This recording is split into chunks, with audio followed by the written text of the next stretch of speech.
बिहार में एक रिहाई और फिर सियासत गरमाई।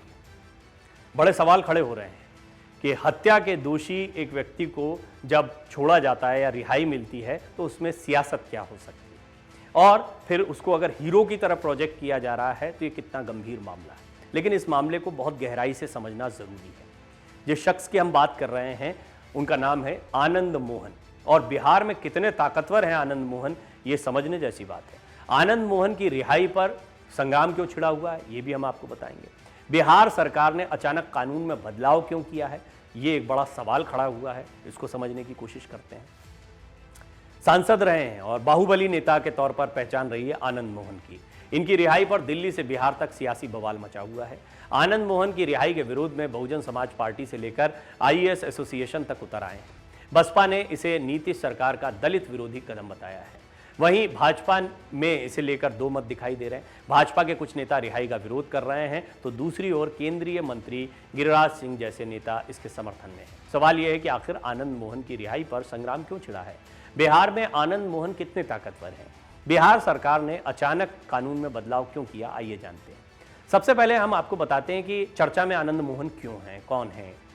5 नवंबर 1994 की बात है। तब बिहार के गोपालगंज में जी कृष्णैया डीएम, जिला अधिकारी या कलेक्टर जैसे भी आप समझे, हुआ करते थे। कृष्णैया युवा आईएएस अधिकारी थे और तेलंगाना के महबूब नगर से थे। कृष्णैया दलित थे। वो माफिया कौशलेंद्र शुक्ला और छोटन शुक्ला के अंतिम संस्कार में पुलिस फोर्स के साथ पहुंचे थे। कौशलेंद्र की एक दिन पहले हत्या हो गई थी। उन दिनों राज्य में अगड़ा पिछड़ा संघर्ष चल रहा था। एक तरफ लालू यादव थे तो दूसरी ओर आनंद मोहन। यही आनंद मोहन जिनको आज शायद युवा पीढ़ी न जानती हो, एक समय इनकी तूती बोलती थी। ये बहुत बड़े बाहुबली नेता थे। कौशलेंद्र शुक्ला आनंद मोहन का करीबी बताया जाता था। बताया जाता है कि उसके अंतिम संस्कार में अचानक भीड़ आग बबूला हो गई। भीड़ ने तत्कालीन डीएम कृष्णैया पर हमला कर दिया और पीट पीट कर उनकी हत्या कर दी। भीड़ को उकसाने का आरोप आनंद मोहन पर लगा। इसी मामले में 2007 में एक अदालत ने इन्हीं आनंद मोहन को मौत की सजा सुनाई, फांसी की सजा सुनाई गई थी एक अदालत के द्वारा। हालांकि एक साल बाद निचली अदालत के फैसले के खिलाफ अपील करने पर पटना उच्च न्यायालय द्वारा मौत की सजा को आजीवन कारावास या उम्र कैद में तब्दील कर दिया गया और पिछले 15 साल से वो बिहार की सहरसा जेल में सजा काट रहे हैं। अब बिहार सरकार ने जेल नियमों में संशोधन कर दिया। यहां से अब नई कहानी देखिए, क्या जरूरत है, क्या आनंद मोहन का रुतबा है, क्या इसमें कोई सियासी समीकरण हो सकते हैं। बिहार सरकार ने जेल नियमों में संशोधन किया, यहां से राजनीति शुरू होती है। इस संशोधन के चलते आनंद मोहन रिहा हो गए। इसी का विपक्ष के नेता विरोध कर रहे हैं। आइए हम आपको बताते हैं कि बिहार की सियासत में आनंद मोहन कितने ताकतवर हैं। अब ये क्यों हो रहा है इतना बवाल, ये भी समझने जैसा है। आनंद मोहन बिहार में सवर्णों के बड़े नेता माने जाते हैं। खासतौर पर राजपूत वर्ग में उनकी काफी अधिक लोकप्रियता है। बिहार में राजपूत वोटर्स की आबादी 6 से 7% है। सूबे में 30 से 35 विधानसभा सीटों और 6 से 7 लोकसभा सीटों पर राजपूत वोटर्स निर्णायक स्थिति में है। 2019 लोकसभा चुनाव में भाजपा ने 5 राजपूत चेहरों को टिकट दिया था और सभी ने जीत हासिल की थी। 2020 विधानसभा चुनाव की बात करें तो इस दौरान कुल 28 राजपूत विधायक चुने गए थे। इनमें से 15 भाजपा, 2 जेडीयू और 7 आरजेडी से थे। कांग्रेस से एक और वीआईपी के टिकट पर 2 राजपूत विधायक चुने गए थे। एक निर्दलीय राजपूत प्रत्याशी ने भी जीत हासिल की थी। आइए हम आपको बताते हैं आनंद मोहन की रिहाई पर राजनीति अब क्यों हो रही है, ये भी समझने जैसी बात है। आपने वोटों का गणित समझ लिया, अगड़ों पिछड़ों की राजनीति को थोड़ा सा आप समझ पाए होंगे। बिहार में राजनीतिक जानकारों का कहना है कि बिहार में जब से जातिगत जनगणना शुरू हुई है तब से जेडीयू और आरजेडी सवर्ण जातियों के निशाने पर है।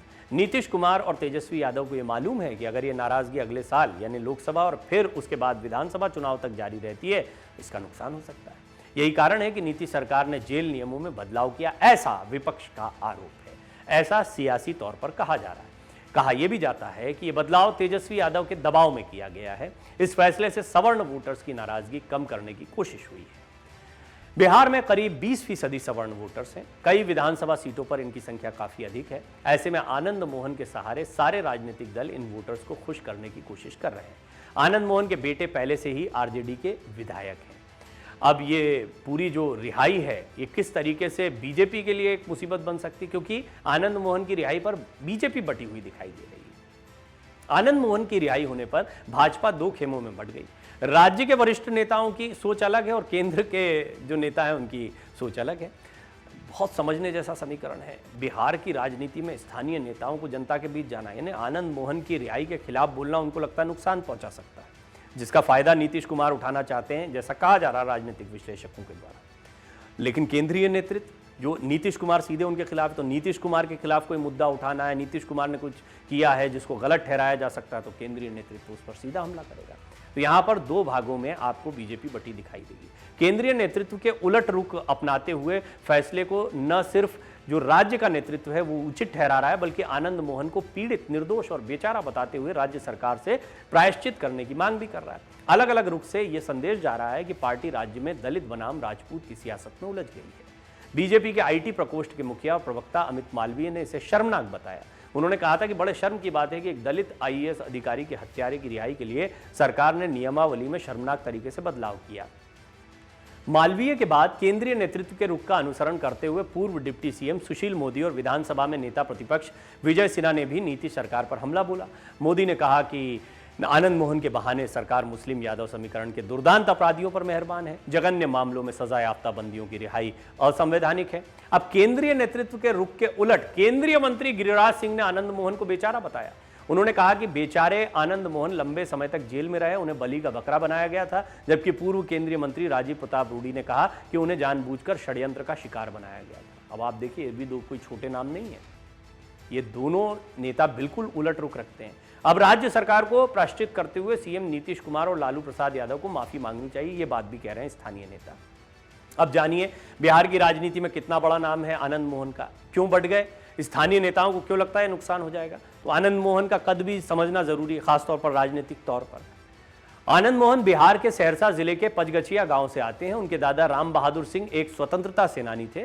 1974 में लोकनायक जयप्रकाश नारायण के संपूर्ण क्रांति के दौरान आनंद मोहन की राजनीति में एंट्री हुई थी। उस वक्त वो महज 17 साल के थे। राजनीति में कदम रखने के बाद आनंद मोहन ने कॉलेज की पढ़ाई छोड़ दी। इमरजेंसी के दौरान पहली बार 2 साल जेल में रहे। आनंद मोहन का नाम उन नेताओं में शामिल है जिनकी बिहार की राजनीति में 1990 के दशक में तूती बोला करती थी। जेपी आंदोलन के जरिए ही आनंद मोहन बिहार की सियासत में आए और 1990 में सहरसा जिले की महिषी सीट से जनता दल के टिकट पर चुनाव जीते। तब बिहार के मुख्यमंत्री लालू प्रसाद यादव थे। 1993 में उन्होंने बिहार पीपल्स पार्टी बना ली। आनंद मोहन उन दिनों लालू प्रसाद यादव के सबसे बड़े विरोधी माने जाते थे। उस दौर में बिहार में जाति की लड़ाई चरम पर थी। अपनी अपनी जातियों के लिए राजनेता भी खुलकर बोलते दिखते थे। उसी दौर में आनंद मोहन लालू के घोर विरोधी के रूप में उभरे। तब आनंद मोहन पर हत्या, लूट, अपहरण, फिरौती, दबंगई समेत दर्जनों मामले दर्ज हुए थे।